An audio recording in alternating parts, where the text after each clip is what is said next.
Well, I think it's time for Adam Montgomery to give up the body of Harmony Montgomery.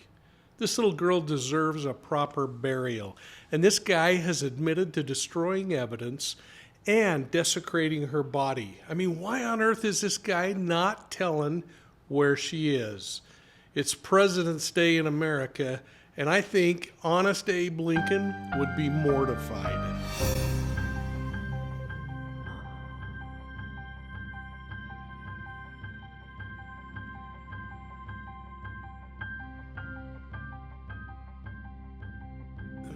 Well, I appeared on Court TV at the end of last week as the testimony of Kayla Montgomery, that's Harmony's stepmother, came to a close. It was so distressing for so many of us to watch her as she relived the murder of this little child. All the while, if you were like me, you were thinking to yourself, how on earth could this woman have allowed this to happen? You know, I talked a little bit about it on Court TV that night, and I wanted to reiterate how damaging domestic violence situations are, not to mention the fact that there was incredible amounts of narcotic abuse involved. It makes me think that little Harmony didn't have a chance. She died that day, but her two little brothers, those stepbrothers, were in the car and they witnessed this murder. And I suspect they are working through a batch of trauma themselves. During her testimony, Kayla wanted the world to feel as badly as she did, almost to feel as bad that she was being threatened as she felt threatened. You know, it's really hard to do that. Even though we understand the dynamics of domestic abuse, it was really difficult. And I suspect there are some of you who are listening who have been in domestic battery situations. I hope if you're comfortable, you'll take a moment and weigh in down below on whether you think Kayla Montgomery did the right thing by staying tight-lipped and what you would have done in that particular circumstance. I'm going to be looking for that as we watch this video. Let's turn now to New Hampshire. Kayla Montgomery on the stand for the better part of 2 days. Yeah, when we talk about corroborating evidence, Mike King, I think some of the best exists for the state in this case. We saw pictures of the actual abuse of Kayla, so we know that this guy likes to hit. And we also have another charge here. Other people have come in and testified they've seen him hit little Harmony in the same way that is being suggested by Kayla. I think those, I mean, it's open and shut. I agree. I think two important things came out today in this particular bit of testimony, and that was first and foremost what you're saying, again, back on this idea of behavior. Past behavior is predictive of future behavior, whether we like it or not. And so when we see what happened historically to this little child and then what they are proposing at the state level that happened, it's believable to a jury. The second thing is that I think it's really important to kind of recognize the fact that the domestic violence scenario is really difficult. And for her to curl up and say, yeah, I kind of loved him and he was the father of my children and I didn't want to admit that I got myself into this mess, you can sometimes explain away why people, especially those who are victimized repeatedly, emotionally and physically, that they might step back and avoid the furor that would come their way if they interceded. But the thing that's so difficult for all of us is how on earth could you allow that to happen to a little child, regardless of what impact it might have on you? Yeah, exactly. And again, when you start throwing drugs in the mix, I would imagine all bets are off. Neither one of them are likable. I don't think it's going to help Adam, though, at the end of the day. Our next comment comes from Jason. Jason says, I don't think Kayla is smart enough to pull off anything on her own. Adam definitely beat Harmony, and I don't believe Kayla when she says she tried to stop him. They are both evil, and that right there, Mike, goes to my point. I think that the bad on both sides just rubs off on each other. It's a wash. And this guy's going away. Yeah, this is what I love about the true crime community is that it gives us, and our viewers, Michael, it gives us a sense of what the jury must be sensing and feeling right now. Maybe gives us a little idea of where this thing might roll out. But I will say, Kayla was smart enough to work a deal for herself and get an 18-month sentence. Yeah, and that's a sweetheart deal if I ever saw one. The defense is claiming that Kayla's responsible for her death, but we have not heard any theory as to how that happened. I don't think it's safe to assume that they think she abused her. There seemed to be some suggestion today that maybe she left drugs around. Because they asked her, hey, when you use drugs, do you use it all at the same time? No. And you leave them around? Yes. Well, maybe they're going to suggest in closings that, hey, maybe she got access to it, Harmony messed with it, and that might have been what killed her. I think it's important for them to have some theory as to how it happened. But you go back to the idea that the past behavior suggests that the beating of this little child was something that happened on a regular, or at least on multiple occasions. But then it was the treatment of this little child's body after her death and the way in which she was disposed of and basically packed around like just some laundry that needed to be discarded of. We can say all the reasons why the child may have died, but everything truly suggests and that it was blunt force trauma and that is what caused her death. Now that's me assuming based on history and what's coming out in this case. Yeah, and again, we don't have a body, so we don't know an actual cause of death. And I agree with you. I mean, just the facts of him taking the body and doing all the things, first of all, it doesn't make any sense to me, and it's just really horrific. It's some of the most horrific things I've ever heard. Well, welcome to Profiling Evil, folks, and this episode on Adam Montgomery's murder trial that's underway. Now, things are going to be kicking off tomorrow once again. We had a long week last week, but things are going to kick off again tomorrow morning, Tuesday, and I'm finding myself thinking out loud, almost wondering why on earth this guy isn't given up where little Harmony's body's located. I think it's the only thing that will minimize that heavy gavel that I believe is going to fall in the state's favor in this case and hammer him. He pled with the judge, if you remember back when he was sentenced on the weapons charges. Hey, don't hold the murder thing against me. Give me a lighter sentence. Well, you know what? All I thought about this weekend was that body cam video I watched last week as the prosecution was kind of winding down. In the body cam video, you see the police officers pleading with Adam Montgomery to just tell them where Harmony is. Tell them that she's safe. And his response, I've got nothing to say. Let's watch. You're not in trouble. Nobody said you're losing your daughter. Okay? So I want to make that clear. That's why I have my body tomorrow, just like everybody else is being argued with.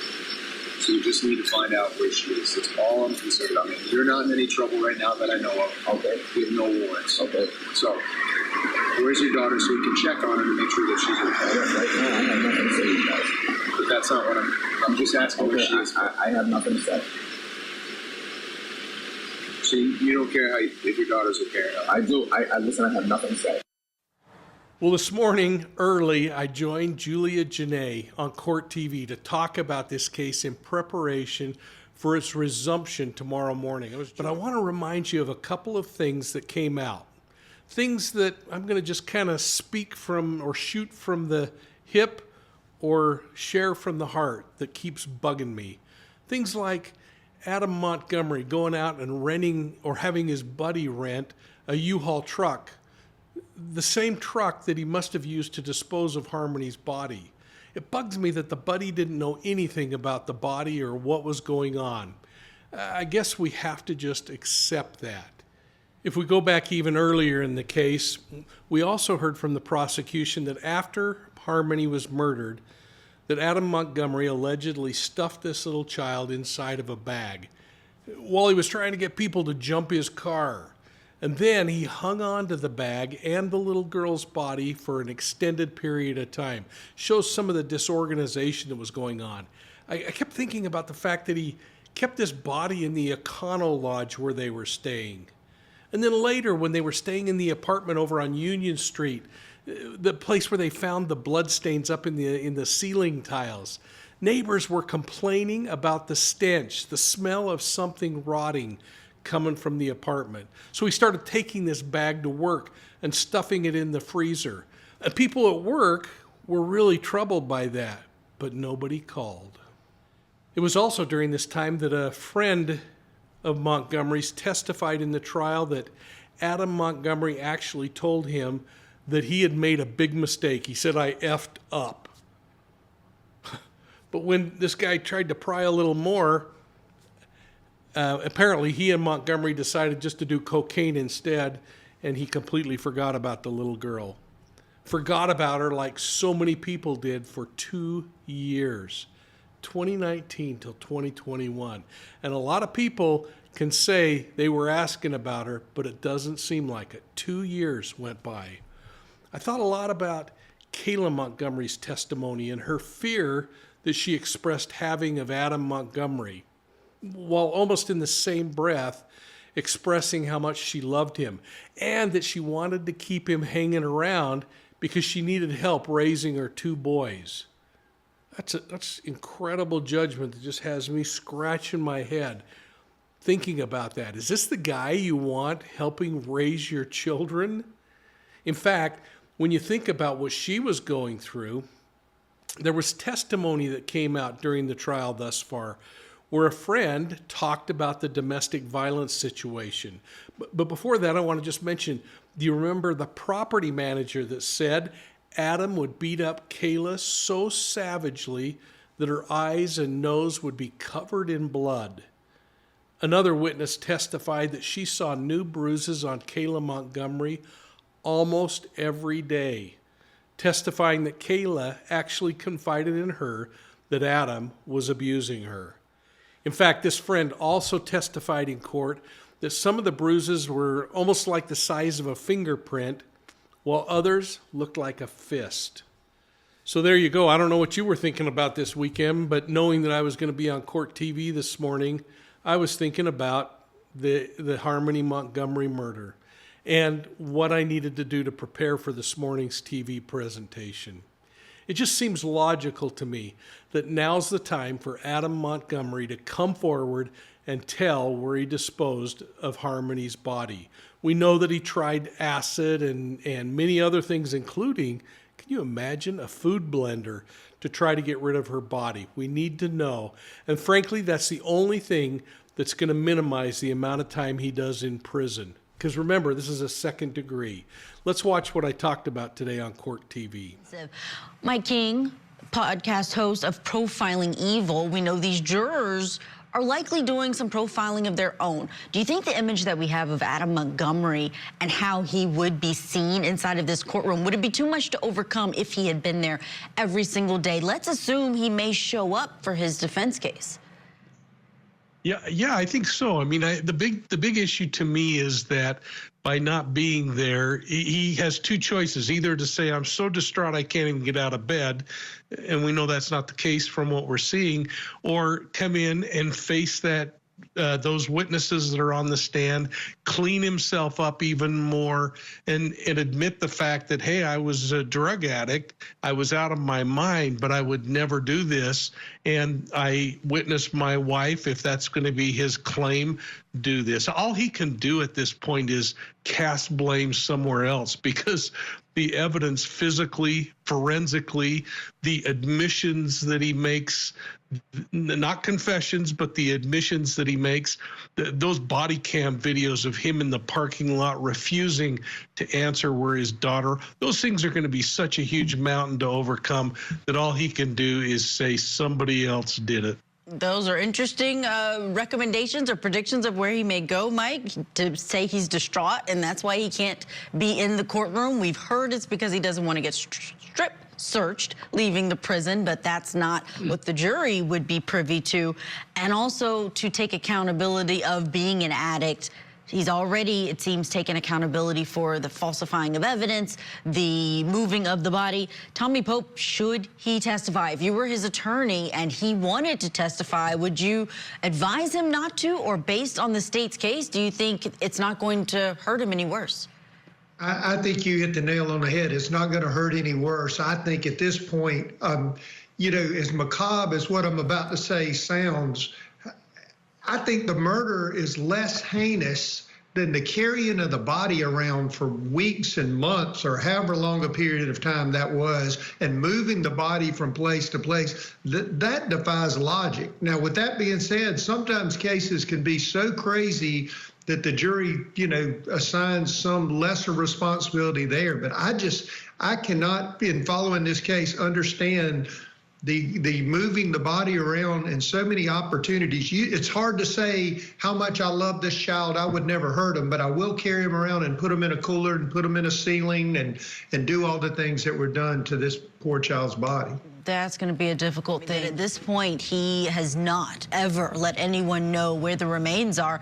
And as of the first day of this trial, he's admitted to being the one to fully dispose of her corpse. So that would be, I'm not sure how it would help him at this point, but that would be something that certainly a jury would want to see that he shared. Mike King, can you react to that? But also, what were you picking up on from this police interview, those detective skills of them trying to get information out of him? Yeah, I don't know how you and Tommy were feeling, but I felt myself just kind of putting my hands underneath me to keep from bouncing up and down.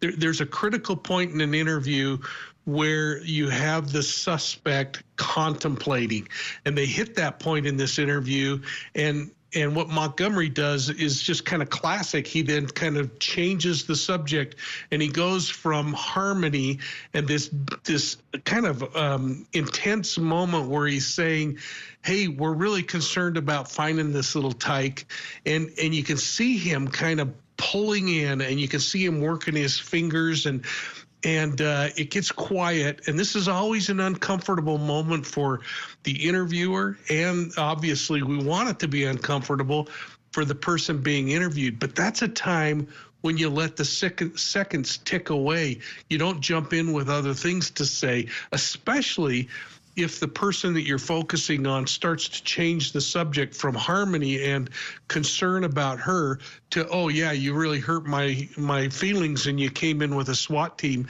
and then he took them right down another pathway. That's always troubling. And I really appreciated what Tommy was saying about some of the behavior of what you do in court now, because I think it's absolutely in his best interest to tell where this little child's body is. Even if it's in pieces, it's going to buy him a lot of ground. And I hope at some point they're trying to use that to get him to say, just tell us where the body is. Because if he goes to prison for 60 years on a weapons charge, let's just find harmony. Well, folks, I'd like to know your thoughts on this one, and it is a heavy one. Are you going to be watching this trial when it resumes tomorrow morning? I certainly am, and I'm going to be wondering if Adam Montgomery will do the right thing, if he'll have the guts, number one, to show up for court. He hasn't showed up, doesn't want to be searched when he has to return. That's just baloney. I think at a very minimum, when the defense team presents their case, Adam Montgomery ought to be there. But I'll tell you what, I bet the jury already has a pretty foul taste in their mouth about this guy. I'm going to be reading over your comments, and I'm going to be looking forward to seeing how you're interacting with each other on this one. Hey, please remember that you can find Profiling Evil on Facebook, Instagram, YouTube, and Twitter. And if you like podcasts, please check out our Profiling Evil podcasts on your favorite podcast platform. And by all means, folks, I hope that you're making it to choir practice on the first Monday of every month. And if you're one of those people that are saying, what's choir practice?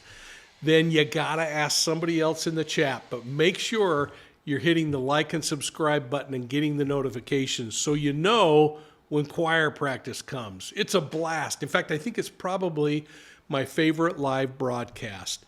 On the first Monday in March, I'm going to have retired police lieutenant from the New York City Police Department, Tommy Joyce, on with me. He commanded the homicide team there. And we're going to be joined by Dr. and Chief Kenny Kinsey. You'll remember him from the Alec Murdaugh case. And we're also going to have a really special guest, Ashley Solomon. She is the granddaughter of James Toole, a man who disappeared many years ago. You can go back and watch a previous broadcast I did on Profiling Evil with Ashley talking about her grandfather. And you're not going to want to miss how she brings this case full circle. Hey everybody, look who I'm hanging out with. And listen, I'm not attending choir practice, but I just wanted to tell you that you need to be watching Profiling Evil YouTube. Don't miss it. I'm telling you, there's something there for you every single time. I never miss. You shouldn't either. Well, thanks again for supporting Profiling Evil, folks. Remember to check out profilingevil.com. It's a place where you can get up to date on all kinds of things, but most importantly, it's where you can order Deceived and She Knew No Fear. And for the next month, I'm signing them free of charge, so order the cheapest one. And remember, while you're there, sign up for the Bolo. Be on the lookout. It's our digital newsletter, and I promise you, we will not share your information. Hey, we'll see you soon at the next crime scene.